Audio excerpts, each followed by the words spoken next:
MTAC guys. So on deck today is a little brief overview of a new optics setup I'm going to be running on the X95. It's the Burris MTAC 1-4 with the Burris P.E.P.R or P.E.P.R mount. I assume that's how you pronounce it.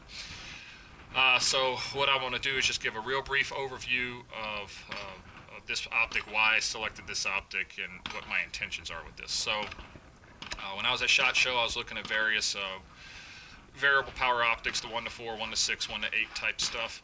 And I looked at a Vortex and primary arms and some of the others. I was basically looking for a mid-price range type optic, more affordable, not really super high end. But my main thing was I wanted one that had the least amount of distortion in the 1 power range, because I'm more interested in running these types of optics up close and then having the ability to engage targets out to about 400 yards or so. But it has to be able to run up close, similar to a red dot, or as close as it can to a red dot, for me to really kind of consider it for my use. So in looking at the different ones, I found the Burris MTAC 1-4 had the least amount of distortion, at least for me, in the 1 power range. So that's why I went ahead and selected it. Also, it has a usable reticle. That was another point, which most of the optics now have BDC reticles and whatnot, and this is no exception. This optic has a kind of similar to an ACSS. It's a horseshoe with a dot. I believe it's a 1 MOA dot, horseshoe, BDC out to 600 yards, mil hash marks on each side, so you can use it for ranging and lead holes and everything else. So very user-friendly, or usable reticle, I should say. It is illuminated, 10 brightness settings. There's an offsetting in between each brightness setting, so you can have it set, in this case, where one click and I'm at the brightest setting. Now, I don't find that you can really use the illumination, the bright sunlight and whatnot. However, shaded areas, like maybe under undergrowth and whatnot in the forested region, or indoors, places like that, yes, you can see it well in there in those cases, and it'll work similar to a red dot.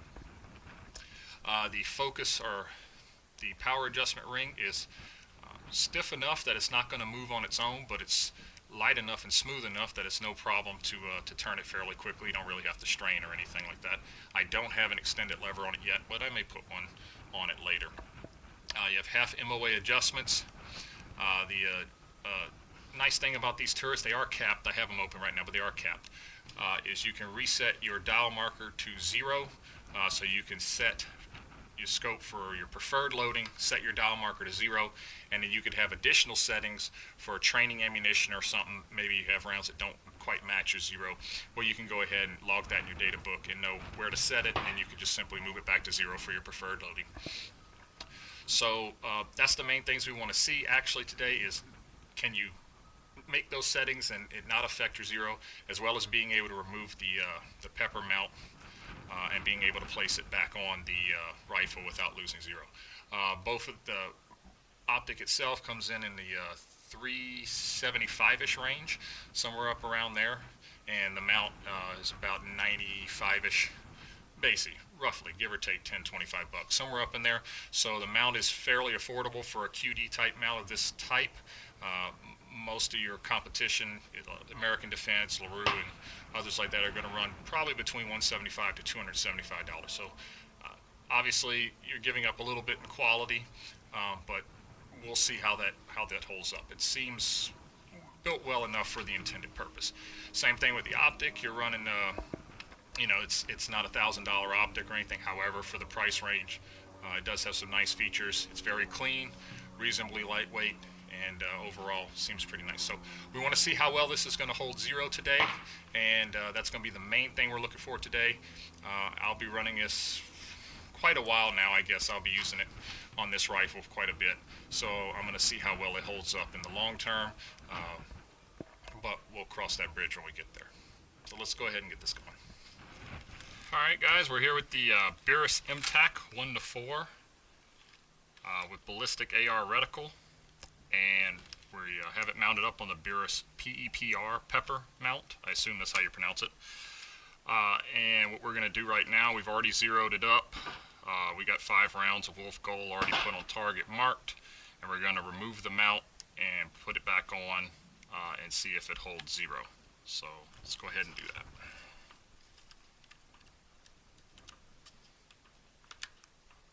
Right.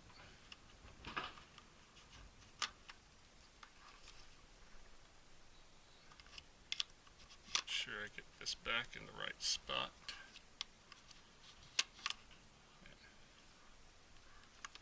Back one. There we go.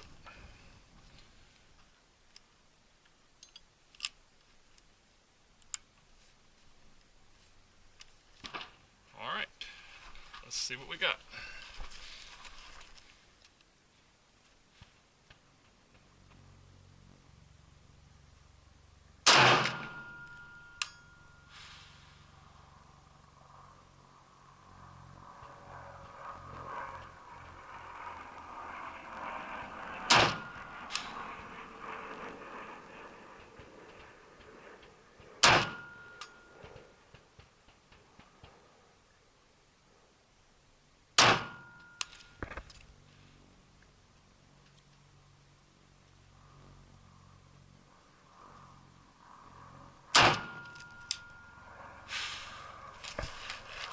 Alright, let's go take a look. Alright guys, so we're downrange.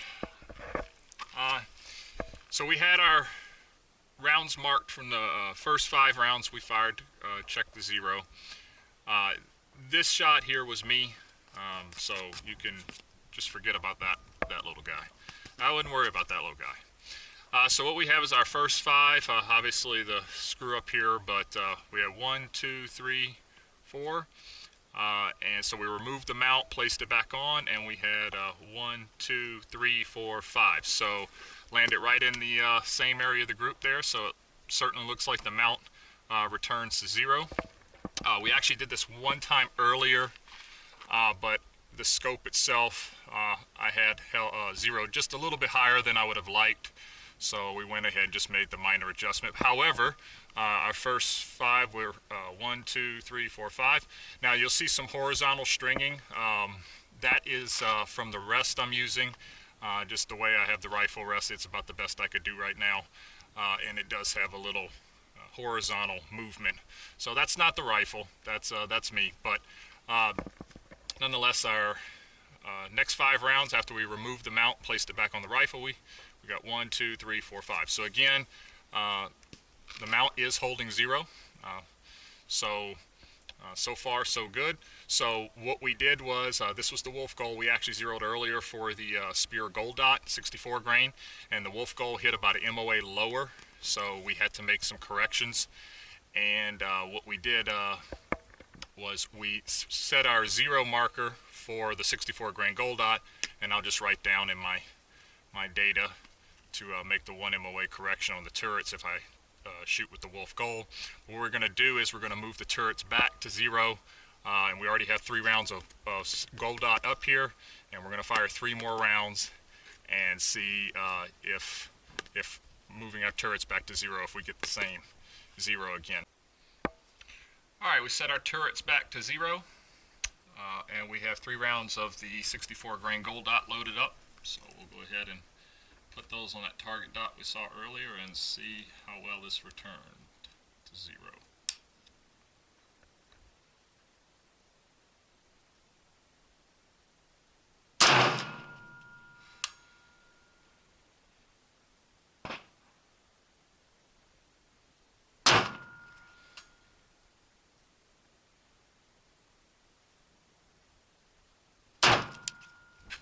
Alright, let's go take a look.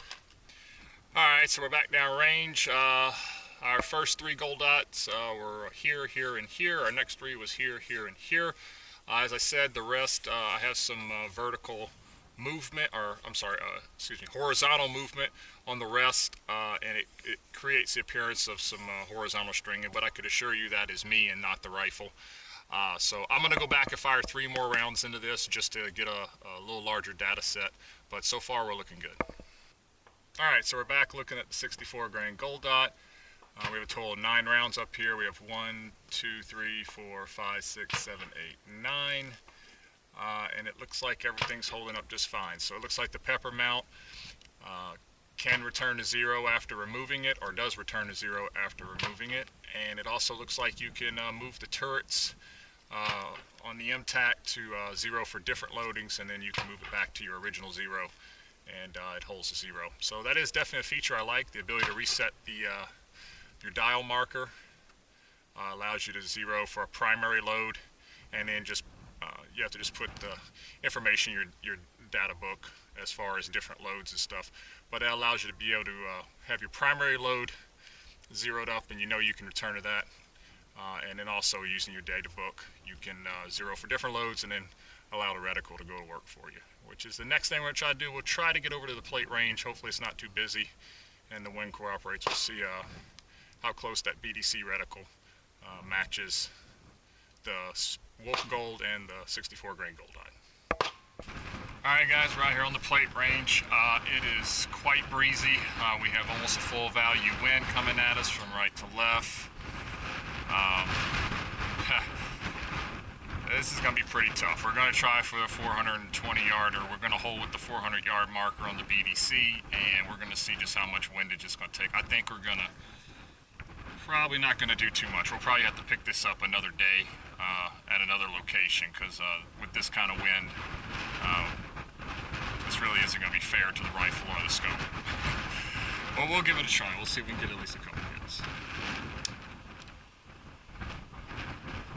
And this is with the 64 grain gold dot.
Wind is blowing me all over the place, both myself and the bullet.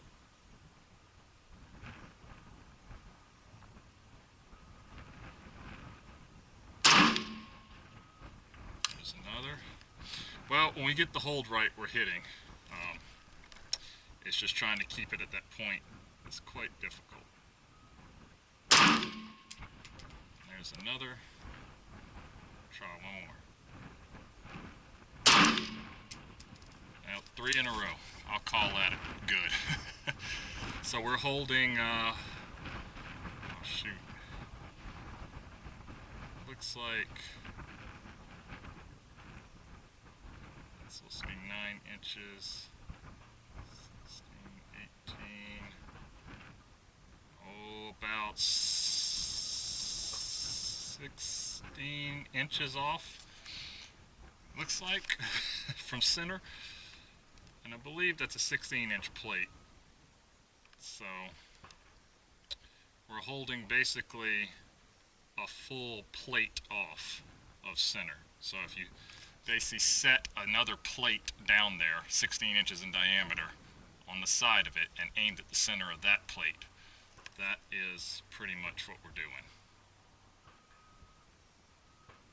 Alright, that was with the gold dot, so we'll just go ahead and give the Wolf Gold a shot. Alright, we made our adjustment to our turrets for our Wolf Gold. We're going to try about the same hold. We'll see how this does.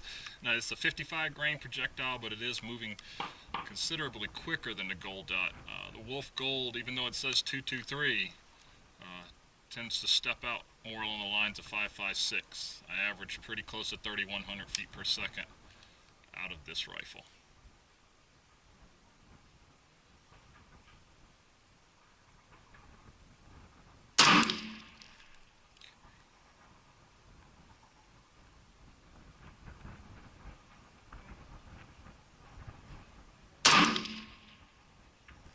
One.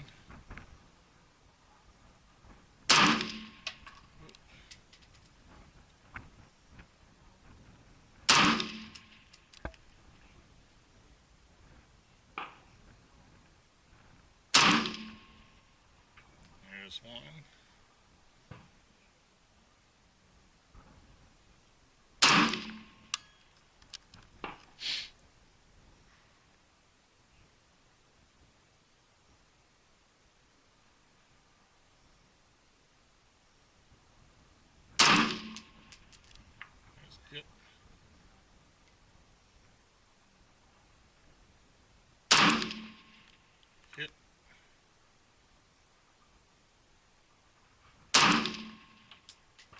and hit. Alright, so 3 in a row there. Pretty much the same hold. I had to hold a little bit lower. I don't know exactly where this reticle's calibrated for. As I said, the gold dot is about a 2,800 feet per second-ish round, 2,830, somewhere up in there usually. And the Wolf Gold is 3,100-ish. So a significant difference in velocity there, probably some difference in trajectory, but overall pretty close. I mean, we're still holding with the 4 on that plate, somewhere on the plate, so you can certainly get hits on a torso-sized targets without any problem as far as just holding center. The real issue, of course, right now is trying to gauge this wind and trying to hold steady enough on the rest with the wind blowing us side to side. Alright guys, well that's going to be all for today. Again, this isn't like a full review or anything, it's just a brief overview and just kind of showing you something I'm going to be trying out here as we head down the road.